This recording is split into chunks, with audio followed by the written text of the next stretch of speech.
Hi friends, welcome back to my channel. இன்றைக்கி நம்ம சேனலில் பார்த்திங்கன்னா ஒரு 10 நிமிஷத்துலேயே ரெடி பண்ணுற மாதிரியான ஒரு ஈஸியான ஈவினிங் ஸ்நாக்ஸ் ரெசிபி தான். இது பார்த்திங்கன்னா நம்ம கடலை மாவு இருந்தாலே போதும், கொஞ்சமாக அரிசி மாவு மட்டும் போட்டால் போதும், ஈஸியாக ரெடி பண்ணிடலாம்.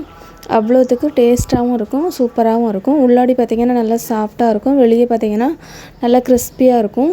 இப்போ எப்படி பண்ணலாம்னு சொல்லிட்டு வீடியோக்குள்ளே போய் பார்க்கலாம்.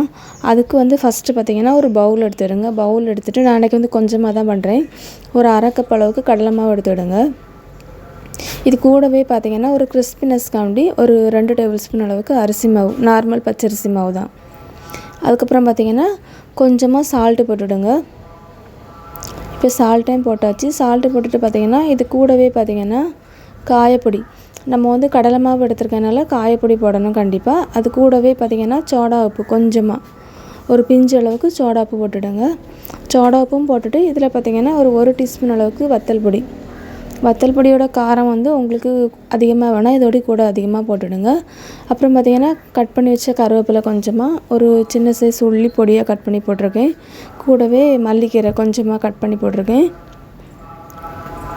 இதுக்கப்புறம் ஒரே ஒரு பச்சை மிளகா வேண்டான்னா போட வேண்டாம்.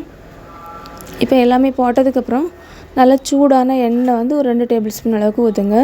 இந்த எண்ணெயும் ஊற்றும்போது நல்லா கிறிஸ்பியாக இருக்கும். அதனால தான் நல்லா சூடாக இருக்கக்கூடிய எண்ணெயை ஊற்றிக்கிடணும். ஊற்றிட்டு லைட்டாக இந்த கரண்டியை வச்சு மிக்ஸ் பண்ணிடுங்க, சூடாக இருக்கும்.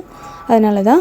இதுக்கப்புறம் பார்த்திங்கன்னா கொஞ்சம் கொஞ்சமாக தண்ணி ஊற்றி கொஞ்சம் கட்டியான மாவாட்டு, நம்ம இட்லி மாவு இருக்கும்ல அந்த பதத்துக்கு நல்லா பிசைஞ்சு எடுத்துக்கலாம். ரொம்ப தண்ணியாக இருந்துச்சுன்னா நம்ம எண்ணெயில் போட்டு பொரிச்சு எடுக்கும்போது பார்த்திங்கன்னா நல்லா ஆயில் ரொம்ப குடித்த மாதிரி இருக்கும். அதனால தான். இப்போ இந்த அளவுக்கு நல்லா திக்காக இருக்கணும். இப்போ நல்லா மிக்ஸ் பண்ணி எடுத்தாச்சு. பக்கத்துலேயே தண்ணி ஒன்று வச்சுருங்க. கையை தண்ணியில் லைட்டாக முக்கிட்டு இப்போ நான் எண்ணெய் பற்ற தான் வச்சுருக்கேன். எண்ணெய் பார்த்திங்கன்னா ஒரு மீடியம் ஃப்ளேமில் வச்சுருங்க, அப்போ தான் கருகாமல் இருக்கும். இப்போ இந்த மாதிரி கையை வச்சு கொஞ்சமாக எடுத்து போட்டுவிடுங்க. உங்களுக்கு கையை வச்சு போட கஷ்டமாக இருந்துச்சுன்னா ஸ்பூன் வச்சு கூட எடுத்து கொஞ்சம் கொஞ்சமாக இதை போட்டு விடலாம். இப்போ எல்லாமே போட்டதுக்கப்புறம் நல்லா தானாகவே மேலே எழும்பி வரும். இப்போ நல்லா வெந்து கொஞ்சம் மேலே எழும்பி வந்திருக்கு. இப்போ லைட்டாக நம்ம திருப்பி போட்டுக்கிடலாம்.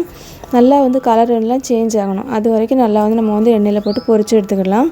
இப்போ ஓரளவுக்கு கலர்லாம் சேஞ்ச் ஆகிட்டு நம்ம ஆப்பை வச்சு இந்த மாதிரி பண்ணும்போது எல்லா இடத்துலையுமே மேலே ஈவனாக குக் ஆகி வரும். இப்போ நல்லா பொரிஞ்சிட்டு இப்போ இதை நம்ம ஒரு பிளேட்டில் எடுத்துக்கிடலாம். ஈஸியாக ரெடி பண்ணலாம். ஒரு 10 நிமிஷம் தான் ஆகும். உடனே ரெடி பண்ணுற மாதிரியான ஒரு ஸ்நாக்ஸ் தான். கண்டிப்பாக நீங்களும் இதை ட்ரை பண்ணி பாருங்கள். டேஸ்ட்டும் பார்த்திங்கன்னா சூப்பராக இருக்கும். இந்த வீடியோ உங்களுக்கு பிடிச்சிருந்துச்சுன்னா லைக் பண்ணுங்கள், ஷேர் பண்ணுங்கள், கமெண்ட் பண்ணுங்கள், சப்ஸ்கிரைப் பண்ணுங்கள். தேங்க்ஸ் ஃபார் வாட்சிங்.